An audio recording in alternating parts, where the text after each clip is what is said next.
Hello and welcome back to the channel. In this video, we're going to be looking at what JWT is. JWT stands for JSON Web Token, and it's a token-based authentication system which we can use to securely transmit information from the client to our server.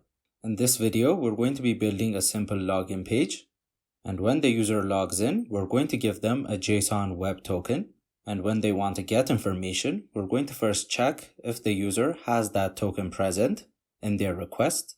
And if they have the token, we're going to show them the information. And if they don't have the token, we're going to tell them that they are not authorized. A JSON Web Token has three parts: a header, a payload, and a signature. The header is going to contain information about the type of token, which in our case is going to be JWT, and the type of algorithm that is going to be used to encode the token. The payload is going to contain the actual information that is being transmitted. This is typically going to be information about the user, like the user's ID or username. The third part is going to be the signature, which is a combination of the header, payload, and a secret phrase. When we provide the secret phrase, we need to make sure that it's long, unguessable, and random. That is because we're going to use the secret phrase to sign our tokens, and if someone unauthorized has our secret phrase, they can use it to create their own tokens.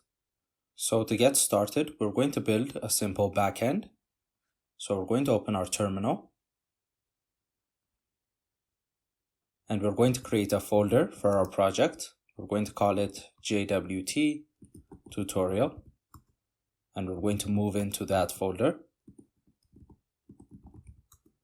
And we're going to initialize our node project using npm init.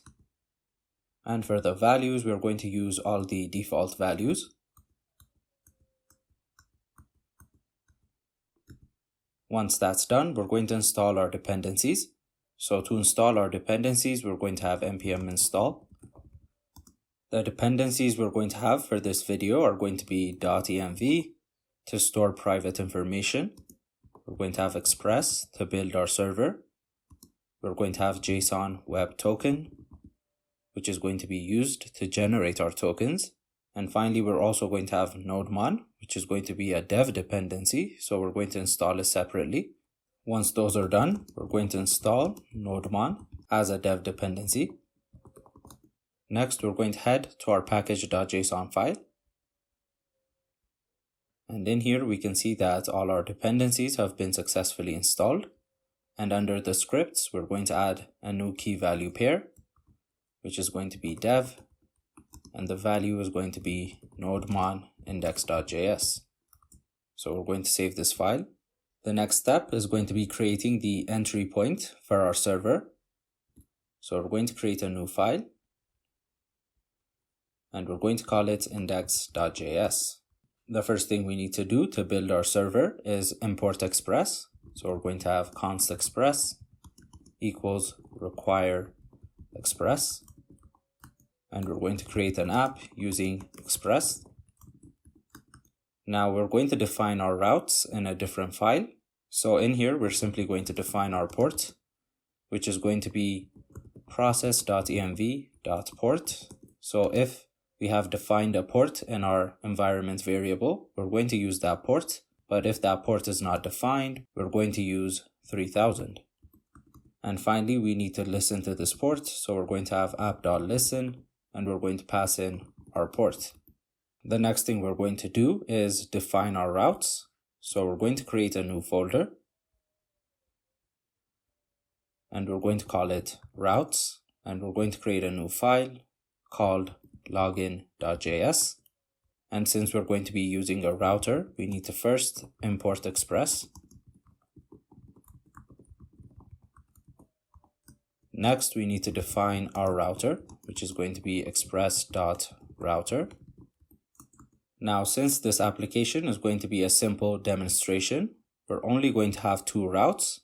The first route is going to be a post route to the path/login. And whenever the user goes to this path, we're going to call a callback function, but we're not going to define this function in this file. So we're simply going to put in the name for now, which is login page. The next route we're going to have is a GET request to the path /dashboard. And the callback function is going to be called dashboard page. And finally, we need to export our router so we can import it in our entry point. So we're going to have module.exports, and we're going to pass in router. Now, the way we're going to use these routes to demonstrate JWT is if the user sends a GET request to our dashboard, and if they do not have a JWT inside their request, we're not going to give them any information. But if they have a JWT in their request and they try to get our dashboard, we're going to display some information. Now, the next step is going to be defining our controllers. So we're going to create a new folder. We're going to call it controllers. We're going to create a new file called login.js. And in here, we're going to define our callback functions. Now, the first one is login page, which is going to take in a request and a response as input.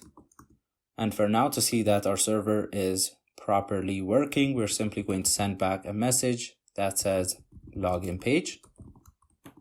Our second controller is going to be for the dashboard, which is called dashboard page.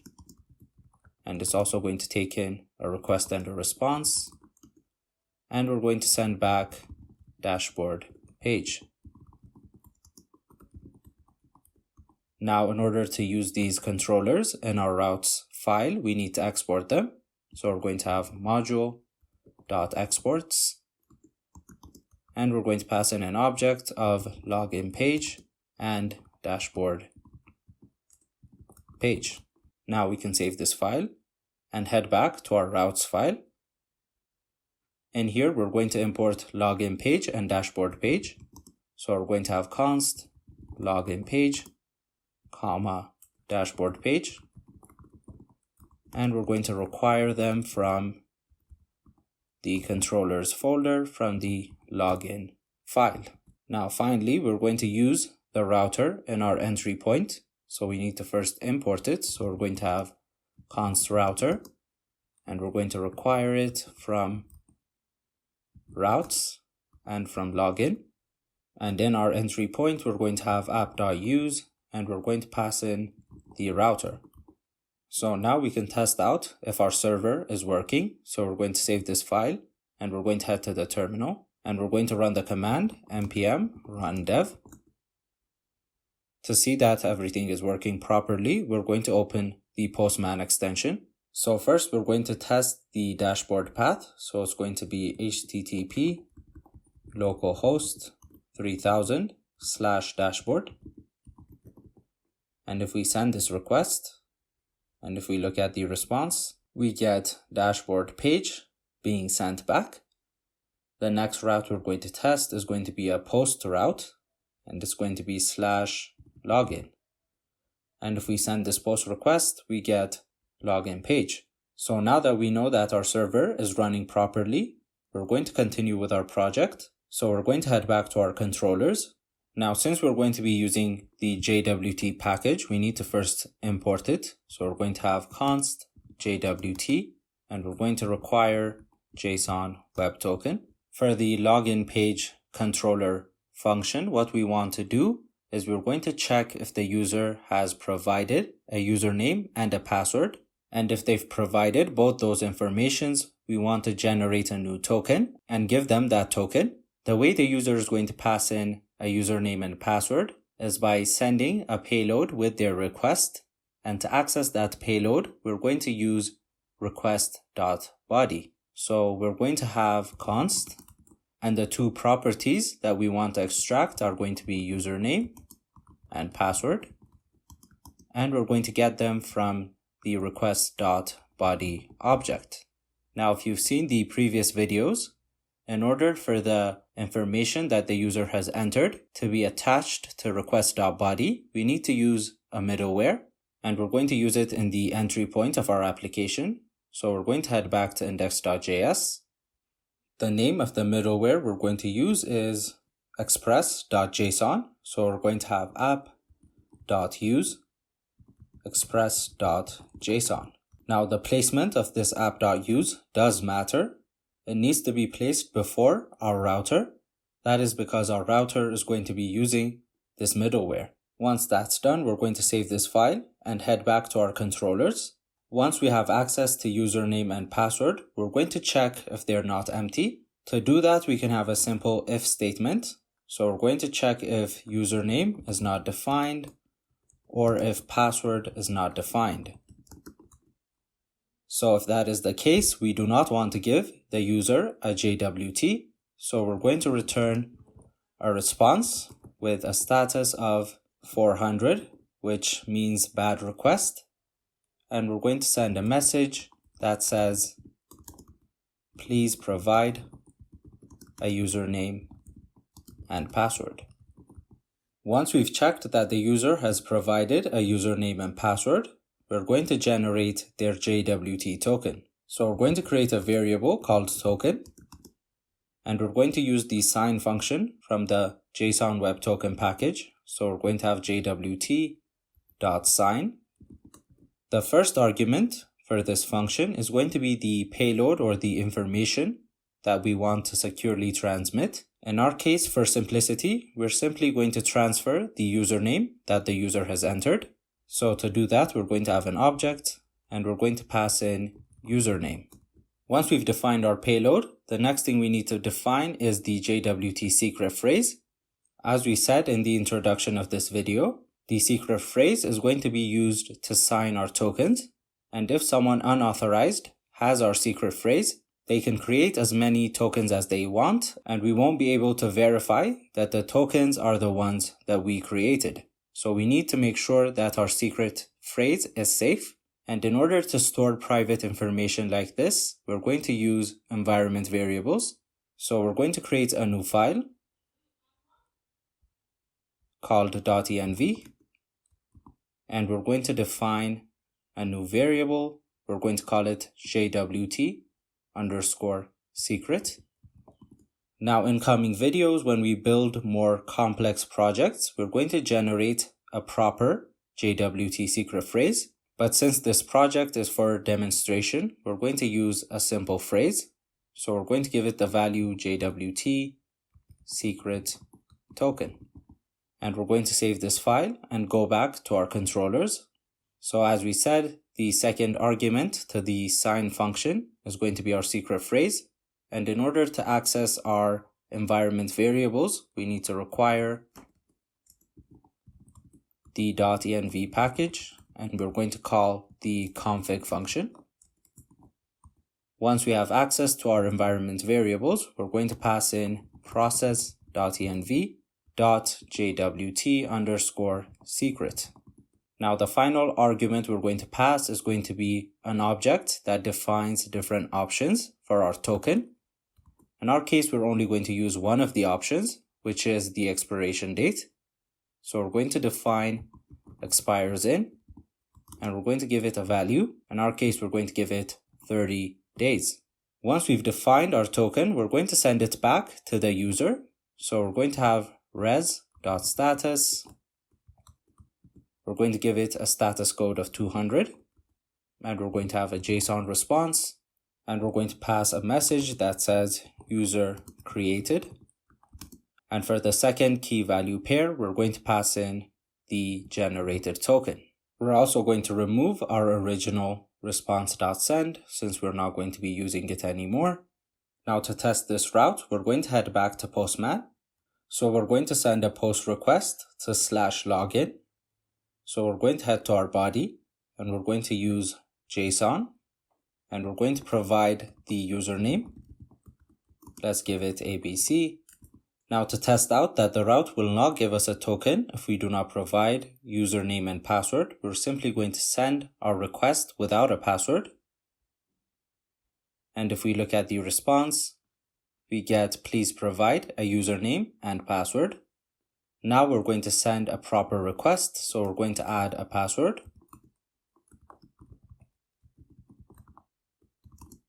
And we're going to give it ABC again. Now if we send this request again, and if we look at our response, we get user created and we also get our JWT. Now, in general, our token is going to have 3 parts. This is going to be the first part before the first dot. So this is going to represent the encoded version of our header. Then the next part before the second dot is going to represent the encoded version of our payload. And the final group of letters are going to represent the encoded version of our secret phrase. So all this together is going to be the signature of our token. Now that we know the login path works correctly, we're going to head back to our controllers. How the dashboard page is going to work is it's going to first check if the request has an authorization header. To do that, we're going to create a new variable and we're going to call it auth header. And for the value, we're going to access request.headers.authorization. So typically, the authorization header is going to have the following format. So we're going to have authorization, and the value of this header is going to start with bearer, followed by a space, followed by the token. So this is the format that we're going to be looking for. So we're going to have a simple if condition. The first condition is going to check if auth header is defined. And if it is, we're going to check another condition, which is going to be if auth header starts with bearer space. So what this if condition is going to do is it's going to first check if the authorization header is present. And if it is, it's also going to check if it's using the correct format. So if these conditions are not fulfilled, we're going to send back a response with the status of 401. And we're going to send the message that says no token provided. Now, if the authorization header is provided and it has the correct format, we're going to extract the token. To do that, we're going to create a new variable called token. And for the value, we're going to first split up our authorization header using a space. So we're going to have auth header dot split using a space. So it's going to split up the bearer keyword and the token. Since we want access to the actual token, we're going to pass in an index of 1. Once we have our token, we need to verify that the token is correct. To do that, we're going to have a try-catch block. And to verify the token, we're going to use JWT.verify, which is going to take in 2 arguments. The first is going to be the token, and the second is going to be our secret phrase. And if this verification is successful, it's going to return an object with our payload, which we're going to store in a variable called decoded. And from the decoded object, we're going to extract our username payload. And we're going to respond to the user with a status of 200 and a message that includes the username. And if any errors occur, we're going to have a catch block, and it's going to return a response with the status of 401 and a message that says authentication failed. So the dashboard page is going to check if the authorization header is defined and if the token is valid. If it is, it's going to return our payload, which in our case is simply the username. So to test this out, we're going to save our file and head to Postman. First, we're going to try to access the dashboard page without a JWT. So we're going to have a GET request and we're going to send it to /dashboard. And if we send the request, we get the message, no token has been provided. Now to get a token, we need to first send a post request to our login route, and we need to make sure that we provide a username and password. And once we have our token, we're going to copy it. Now we're going to send a new GET request to /dashboard. And to define a header in Postman, we're going to go to the headers tab. For the key, we're going to use authorization. And for the value, as we said before, it needs to start with bearer, followed by a space, and we're going to paste in our token. Now if we send our request, and if we look at the response, we get a successful message, and the message is going to include our payload, which was our username. So this is how JWT works. But to see how it actually works when we have a front end, we're going to build a simple login page using HTML. So we're going to create a new folder, and we're going to call it public. If you've seen previous videos, the public folder is going to contain static files, which include HTML files, CSS files, and JavaScript files that are not related to our server. So in this public folder, we're going to create a new file called index.html. We're not going to be applying any CSS. We're simply going to have a simple form in our HTML. So in our body, we're going to define a form element with the ID of form. And inside our form, we're going to have a label that says username. And we're going to have a corresponding input of type text. We're also going to give it an ID of username. And we're also going to give it a name property of username. We're going to use this name property later on to access what the user has entered. And we're going to place the label and the input in a div.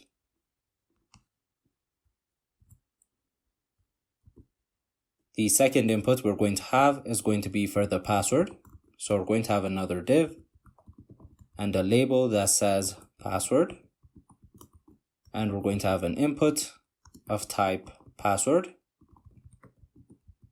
And we're going to give it an ID of password as well, and a name attribute of password. And finally, in our form, we're going to have a submit button. So we're going to have a button of type submit. And we're going to give it the text sign up. Now outside our form, we're going to have another button. We're going to give it an ID of get btn. And inside the button, we're going to have the text get data. So how this is going to work is if the user has a token attached to their request, when they press the get data button, we're going to display the payload. But if they don't have a JWT token attached, we're going to display authentication failed. And under the button, we're going to have a div to actually display the data, and we're going to give it an ID of data. And to send a request to our server, we're going to be using Axios. So to use Axios, we're going to define a script tag, and I'm going to be putting this link in the description below. So you're going to be able to copy and paste it. Once we've imported Axios, we're also going to have a script that we're going to write on our own, which is going to be called script.js. So that is going to be it for our HTML. So we're going to save this file. Now, if we want Express to display this HTML page when the user goes to the root of our server, we can use a middleware. So we're going to head back to index.js, and the middleware that we want to use is called express.static, and it's going to take in the location where we store our static files, which in our case is inside the public folder. So to see if this has worked properly, we're going to head to our browser, and we're going to go to http localhost 3000. And as you can see, our index.html page gets displayed. So we're going to head back to our code. The next thing we need to do is define our script. So inside our public folder, we're going to create a new file, and we're going to call it script.js. The first thing we're going to do here is get our form. To do that, we're going to have const form, and we're going to use document.getElementById. And since we gave our form an ID of form, we can use form. Next, we're going to get the div where the data is going to be displayed. So we're going to have document.getData. data.getElementById, and we're going to pass in data. And the final thing we need to get is the getData button. So we're going to have document.getElementById, and we're going to pass in getBTN. Now the next thing we need to do is we need to listen for an event, and the event that we want to listen to is when the form is submitted. So we're going to have form.addEventListener, and the name of the event is submit. And since we're going to be performing async operations, we're going to define the callback as async, and we're going to get our event object. The first thing we need to do is prevent the default behavior. Then we're going to have our form data. So we're going to have form data, and we're going to create a new form data object, and we're going to pass in our form.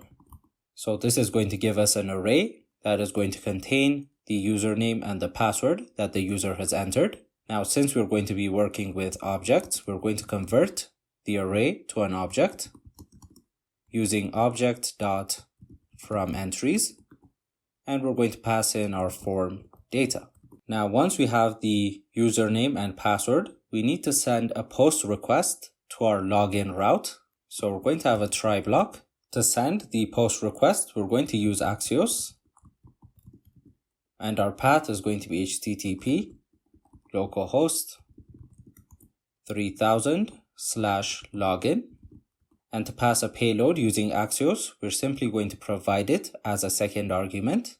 So we're going to pass form object. Now this is going to return a promise. So we're going to wait for the result, and we're going to store it in a variable called res. Once we send a post request, we're going to get the token as a response from our server. So we need to access that token. And to access the token, we're going to have res.data.token. Now there are different ways of storing this token in the front end. The method that we're going to be using is storing it in our local storage.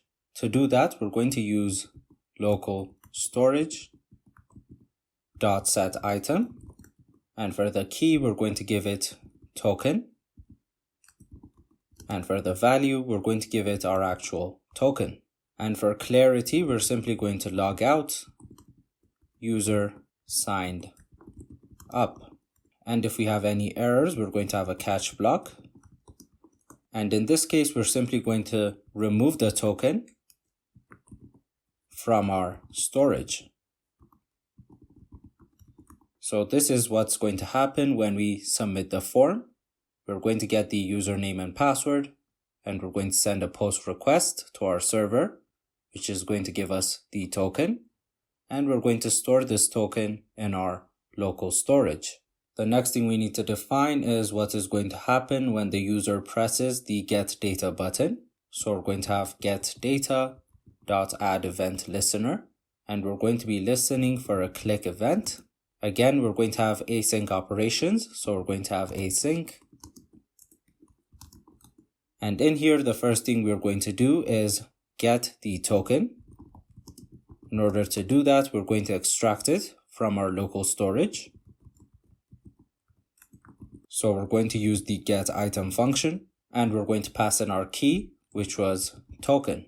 Once we have the token, we're going to have a try catch block, and we're going to use Axios to send a get request to the URL http localhost 3000/dashboard. Now to get the actual data from the dashboard, we need to apply the authorization header. And to do that using Axios, we're going to provide a second argument, which is going to be an object, and we're going to have the header's key, which is also going to take in another object. And now we can define our authorization header. So we're going to have authorization. And for the value, we're going to use the format that we've used before, which is going to be bearer, space, followed by the token that we get from the local storage. Now, if all this is successful, we're going to wait for the result, and we're going to store it in a variable called res, and we're going to update our data div So we're going to set its inner HTML to say hello, followed by our message, which we can access using res.data.msg. So this is going to execute if the user has a token in their local storage and that token is valid. But if something goes wrong, we're going to have a catch block.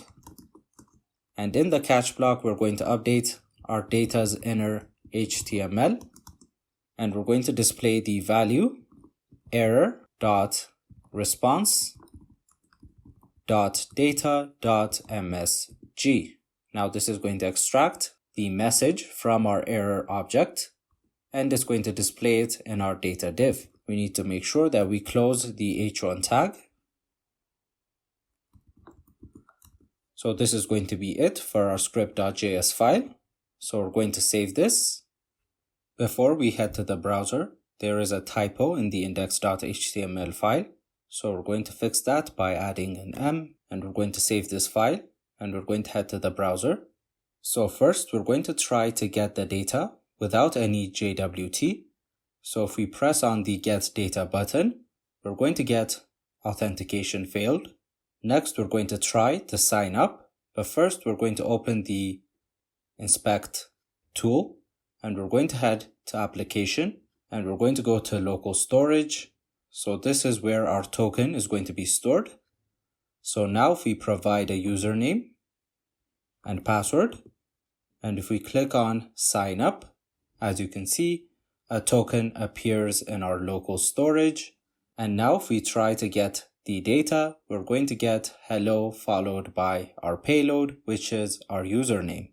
So this is a basic introduction to JWT or JSON Web Tokens. In the upcoming projects, we're going to use a more complex version of JWT. If you want to copy any part of the code, I'm going to leave a link to the full code in the description below. Thank you for watching this video, and don't forget to like the video and subscribe to our channel for more programming content.